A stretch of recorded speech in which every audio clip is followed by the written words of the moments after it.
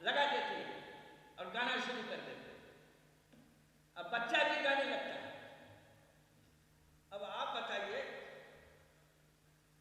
جس بچے کو میں نے بچپن ہی سے موبائل کا عادی بنا دیا، جس بچے کو میں نے بچپن سے گانا سنوایا، گندی تصویریں دکھائی، گندے گانے سنائے، ان کا ذہن گندا ہوگا یا اچھا ہوگا؟ گندا۔ اگر وہ بچہ آوارہ بن جاتا ہے، اگر وہ بچہ جوانی کی دہلیز کو چھلانگ جاتا ہے، اگر وہ بچہ کسی کی لڑکی کو لے کر فرار ہو جاتا ہے، اس میں رونے کی کیا بات ہے؟ 2 بہنیں 2 بوتل پانی لے کے آئی، کیا مولوی صاحب پھونک مار دو، بیماری بتاؤ۔ کہا بیماری یہ ہے کہ میرا 17 سال کا لونڈا 13 سال کی لونڈیا کو لے کر فرار ہو گیا، اور بچی کے باپ نے میرے اوپر مقدمہ ٹھوک دیا ہے، داروغہ بابو کی نظر میرے جیب پر۔ میرے دوستو، مولوی کی پھونک میں ایسی کوئی طاقت ہے کہ اس کے اس گمراہ بیٹے کو ٹھیک کر دے، اس آوارہ بچے کو درست کر دے؟ مولوی کی پھونک میں ایسی کوئی طاقت ہے؟ میری بہن نے اس بچے کی تربیت اور تعلیم پر توجہ نہیں دی۔ اگر اس کو اچھے لوگوں کی سوسائٹی میں رکھتی، نیک لوگوں کی صحبت میں بٹھاتی، تو قسم خدا کی وہ بچہ بھی نیک اور صالح بنتا، اچھا بنتا۔ صحبت صالح ترا صالح کنر، صحبت طالح ترا طالح کنر۔ لا تسأل عن المرء وابصر قرینہ فإن القرین بالمقارن یقتدی۔ کسی آدمی کے بارے میں یہ مت پوچھو کہ چور ہے، اچکا ہے، لفنگا ہے، لونا کیا ہے۔ یہ دیکھو کہ اس کا اٹھنا بیٹھنا کن لوگوں کے پاس ہے۔ اگر وہ اچھے لوگوں کے پاس اٹھتا بیٹھتا ہے تو وہ بھی اچھا بنے گا، اور اگر برے لوگوں کے پاس بیٹھتا ہے تو وہ بھی برا انسان بنے گا۔ تو بچوں کو صحیح تعلیم تربیت دینے کی ضرورت ہے نا؟ جی۔ اب یہ دیکھیے، ایک حجام کی دکان پر گیا اور اس کی دکان پر قد آدم کیلنڈر لٹکا ہوا دیکھا، اس میں بال کی 350 قسمیں درج ہیں۔ اگر کوئی لونڈا وہاں جاتا ہے بال کٹوانے کے لیے تو نائی اس سے پوچھتا ہے کہ تم کس کٹنگ کا بال بنواؤ گے؟ تو یہ شیطان کیا کہتا ہے معلوم؟ مرغا کٹنگ، بندر کٹنگ، چھچھندر کٹنگ۔ نہیں، اگر آپ شکل و صورت دیکھیں گے تو آپ کو لگے گا کہ یہ انسان کی شکل میں بندر جا رہا ہے۔ چاروں طرف کے بال اس نے کاٹ لیے، اب بیچ میں مرغے کی چونچ چھوڑ دیا اور ٹھمک ٹھمک کر چل رہا ہے۔ وہ سمجھتا ہے کہ میں خوبصورت بن گیا ہوں، اور لوگ اس کو 1 نمبر کا گدھا سمجھتے ہیں۔ 350 قسمیں بالوں کی لٹکا رکھی، ان میں سے ایک قسم ہے مرغا کٹنگ۔ مرغا کٹنگ کی تعریف آپ خود جانتے ہیں، چاروں طرف سے بال اس نے کٹوائے، اب بیچ میں مرغے کی چونچ چھوڑ دی، نہیں سمجھے؟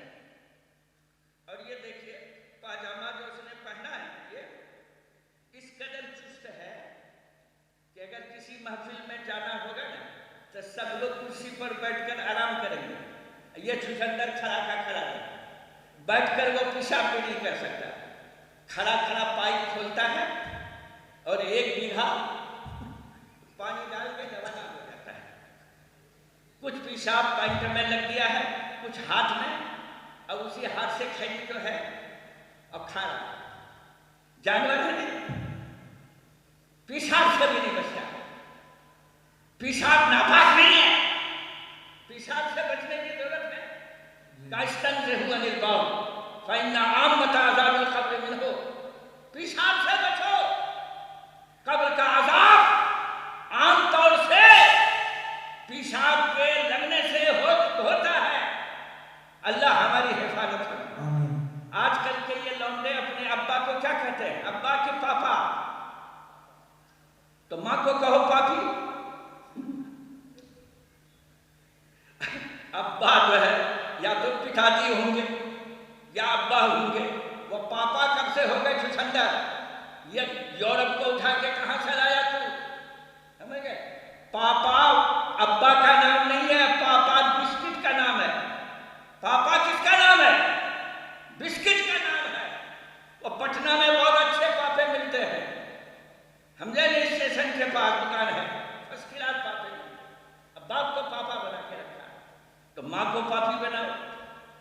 ہم نے ایک شخص کا نام کیا تھا معلوم ہے؟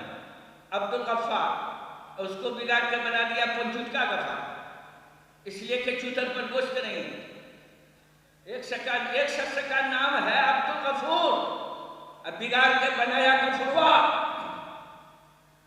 عبد الرحمن کو بنا دیا رحمنوا، نہیں سمجھا؟ ایک آدمی کا نام عبد المجید، اب بگاڑ کے بنایا اس کو پوپلی مجید، اس لیے کہ دانت سب جھڑ گئے، پوپلا ہو تو نام بنایا اس کا کیا؟ پوپلی مجید۔ کیا کہا؟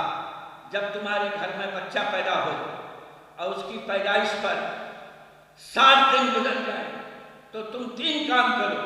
اقو اولادکم، اپنی اولاد کا عقیقہ کرو۔ اگر نومولود لڑکا ہے تو 2 بکرے ذبح کرو، لڑکی ہے تو 1 بکرا ذبح کرو۔ فلیحسن اسمہ، اور اس کا نام اچھا رکھو، طیب، طاہر، عبداللہ، قاسم، اس قسم کا نام رکھو، گئے رکھو۔ 3 بچے لگاتار مر گئے نا مولانا، اور چوتھے بچے کے بارے میں ماں کو ڈر لگ رہا ہے کہ ملک الموت کہیں اس کو بھی نہ گھسیٹ کر لے، تو چوتھے بچے کو چولہے میں ڈال کر کے نکال کے نام کیا رکھا؟ چولہا، چولہے میں ڈالا، چولہے سے نکال کر نام کیا رکھا اس کا؟ چولہا۔ اتوار کو پیدا ہوا اتمریا، سوموار کو پیدا ہوا سومرا، منگل کو پیدا ہوا منگلا، بدھ کو پیدا ہوا بدھوا، اور اتفاق سے بدھوا بدھو نہ بن کر ہوشیار بن گیا، نہیں سمجھا؟ کہا گیا فلیحسن اسمہ فللہ الاسماء الحسنی، اللہ کے نام بہت خوبصورت اچھے ہیں، تم بھی اپنی اولاد کے اچھے نام رکھو۔ رکھیں گے نا بھائی؟ انشاءاللہ۔ ہاں، ایک فٹوا تو فٹوا نام رکھیں گے۔ بیٹی کا نام کیا رکھا ہے؟ دکھیا، دکھیا کو سکھ ہوگا کہ دکھ ہوگا؟ نام کا اثر پڑتا ہے، اسم کا اثر مسمى پر پڑتا ہے۔ نام اچھا رکھے، ذات اچھی بنے گی۔ دکھیا نام رکھے، رنکی پنکی ٹنکی ڈھنکی، کیا پتا؟ ارے صحابیات کے نام پر نام رکھو اپنے بچوں کو، اچھا نام رکھیں گے نا؟ انشاءاللہ۔ اب میرے دوستو، جن جوانوں نے اس جلسے کو سجایا ہے ان کے لیے دعا کیجیے کہ اللہ تعالیٰ ان کو دین کے کام کرنے کی توفیق عطا فرمائے۔ آمین۔ کہ کیا ماں باپ کی بندگی، ماں باپ کی عبادت تمام عبادتوں سے افضل ہے؟ تو سنیے، ماں باپ کی باتوں پر چلنا، ماں باپ کے حکموں پر چلنا وہ عبادت نہیں کہلاتی ہے، وہ فرما برداری کہلاتی ہے۔ عبادت صرف اور صرف اللہ کے لیے خاص ہے۔ عبادت کے معنی ہے وَهُوَ التَّخَضُّعُ وَالتَّذَلُّلُ عِندَ اللَّهِ تَعَالَىٰ، اللہ کے سامنے انتہائی ذلت کو ظاہر کرنے کا نام عبادت ہے۔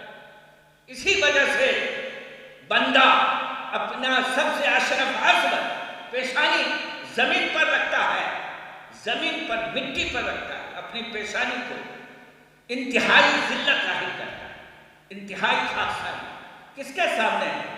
کہیے نا اللہ کے سامنے، اس اللہ کے سامنے جس نے کروڑوں نعمتیں دی ہیں، مجھ کو عدم سے وجود میں لایا ہے، آنکھیں دی ہیں، ناک دی ہے، کان دیے ہیں، صحت دی ہے، جوانی دی ہے، زمین جائیداد بنگلہ کوٹھی لاکھوں کروڑوں نعمتیں دی ہیں، وہی خدا اس قابل ہے کہ اس کی عبادت کی جائے اور اس کے سامنے ماں باپ کی باتوں پر چلنا عبادت نہیں ہے، فرما برداری ہے۔